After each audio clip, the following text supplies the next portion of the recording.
guys, welcome back. Today I am doing another page in my October Not Quite Daily album. This page is 100% inspired by Alice from Absolutely Alice. I will link her channel down below. Earlier in the week she posted a collab video where she made little clipboard coffins, and I loved the look of it and I wanted to work out a way to recreate something similar in my notebook. So I'm starting off, I've got my base pages in here. I chose this one here. This is one of those rare kind of vintage Hambly screen print papers I found in my stash. It seemed perfect for Halloween. I put it in here and now I'm about to cover a whole bunch of it up, but that's how it goes. I just liked that it had kind of a nice texture to start off with.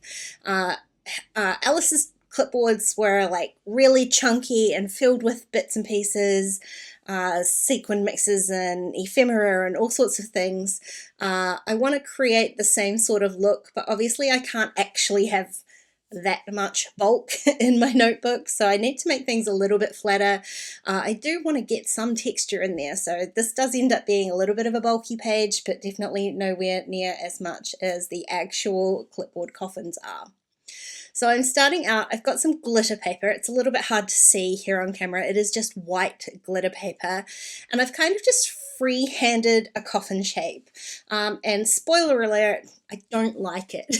Once I end up sort of get going here a little bit further on, I decide it's not quite the right shape. So I will end up redoing it. It's just a little bit narrow at the bottom.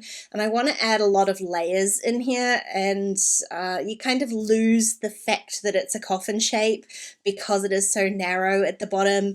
You don't see enough of it underneath my layers to be able to kind of visually recognize it as a coffin. Now, one of the layers that I do want to use is that kind of tulle fabric. It's got this, I guess it's kind of like puff paint splatters on it.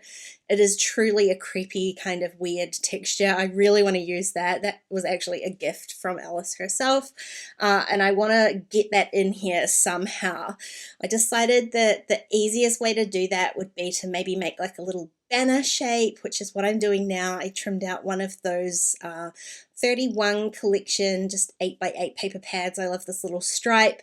Although I'm doing Pinkoween, I am adding like a tiny touch of orange, I guess, peachy orange in there, here and there, as little as possible, to be honest.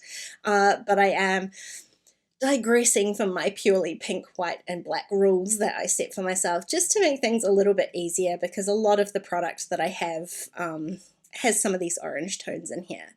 So I've just trimmed out this very kind of narrow banner shape. I did use the banner punch board to put the little banner shape in the end.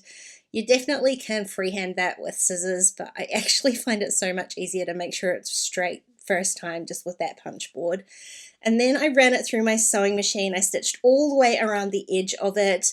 Again, I'm looking to find ways to add texture in here, so I added the stitching and then I did rough up the edges with that Tim Holtz sort of distressing tool.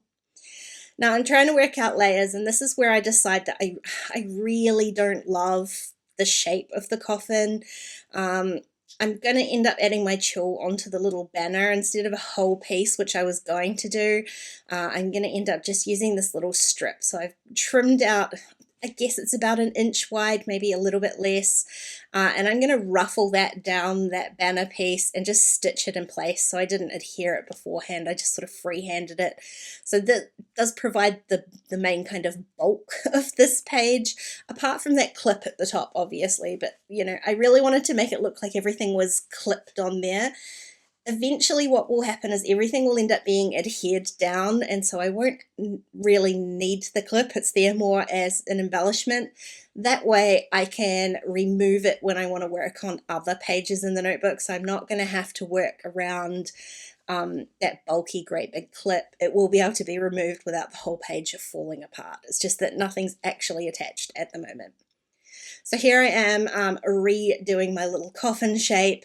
I really just started out with a larger bit of paper, and I guess initially the first bit of glitter paper I had was just an offcut scrap that I found, and so I was sort of confined by the size of that. It was a little bit narrower.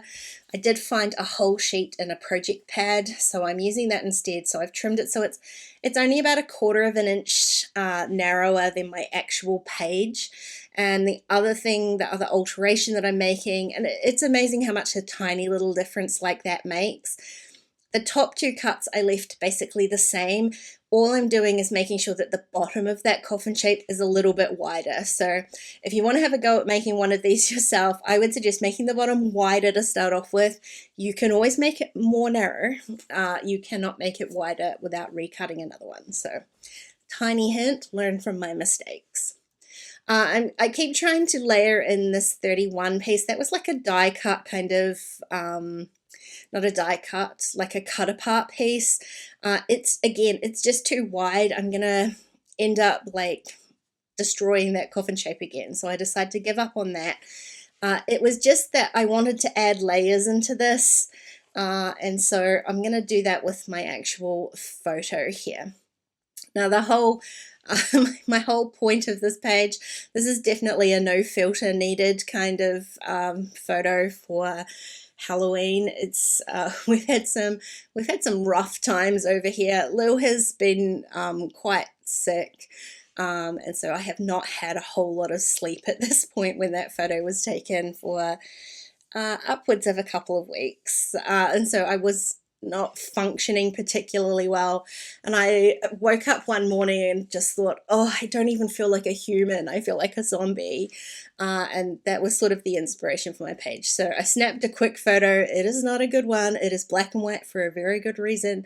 The photo is terrible, but perfectly illustrates exactly how I feel, which is inhuman. Definitely felt inhuman. She is feeling much better now. We have had a bit more sleep, so I am feeling a little bit more human, hence me being able to sit down today and film this video.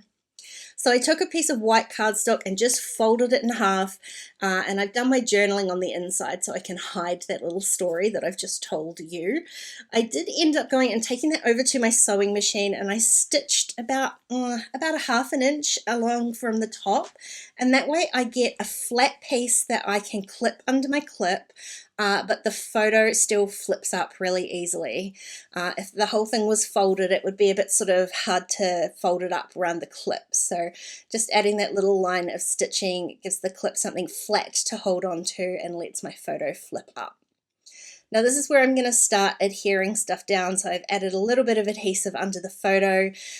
It's going to hold down some of the bulk from that fabric, but also adhere onto the little banner shape, and the clip just adds a little bit of kind of extra reinforcement for that.